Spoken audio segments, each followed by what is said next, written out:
ایک صاحب نے فرمایا کہ میں اپنی زمین پر کام کیا کرتا تھا۔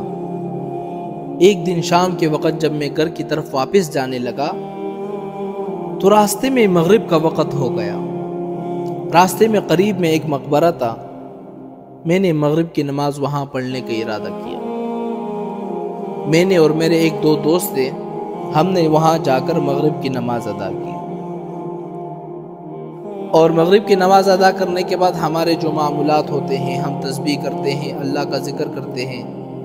ہم نے بیٹھ کر وہاں پر اللہ کا ذکر کرنا شروع کر دیا، اور جب آہستہ آہستہ اندھیرا چھانے لگا تو مجھے کسی کی کرانے کی آواز آئی۔ میں نے ادھر ادھر دیکھا تو مجھے کوئی نہیں دکھا۔ تھوڑی دیر کے بعد پھر مجھے ہائے ہائے ہائے ہائے کی آوازیں سنائی دی، جس کی وجہ سے میں ڈر گیا اور میری رونٹے کھڑے ہو گئے۔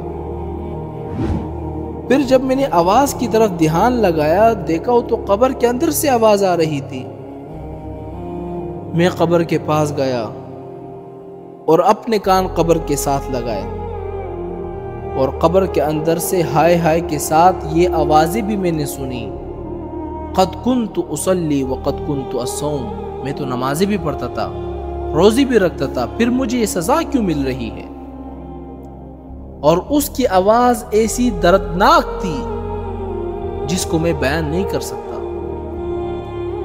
پھر میں اس قبر کے پاس سے اٹھا اور اپنے دوستوں کے پاس گیا جو نماز پڑھ رہے تھے، ان کو بلا کے لایا اور ان سے کہا کہ تم میرے ساتھ چلو، یہ آواز سنو، یہ واقعتاً آواز آ رہی ہے یا میرے ذہن کا کوئی خلل ہے؟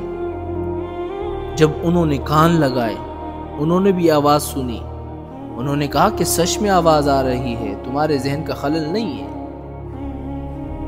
بہرحال اس روز ہم جلدی سے اپنے معمولات پورے کر کے واپس چلے گئے۔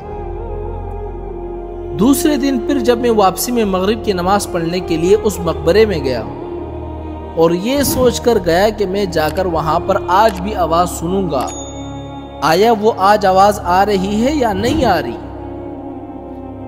فرماتے ہیں کہ میں وہاں پر گیا، میں نے مغرب کی نماز ادا کی اور پھر اپنے معمولات میں مشغول ہو گیا، ذکر کرنے لگا، تو پھر بالکل اسی طرح آج بھی قبر کے اندر سے آواز آنے لگی جس طرح مجھے کل آ رہی تھی۔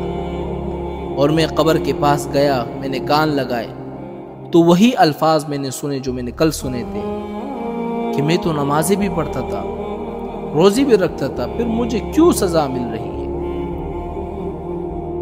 لہٰذا مجھے یقین ہو گیا تھا کہ اس مردے کو قبر کے اندر عذاب ہو رہا ہے۔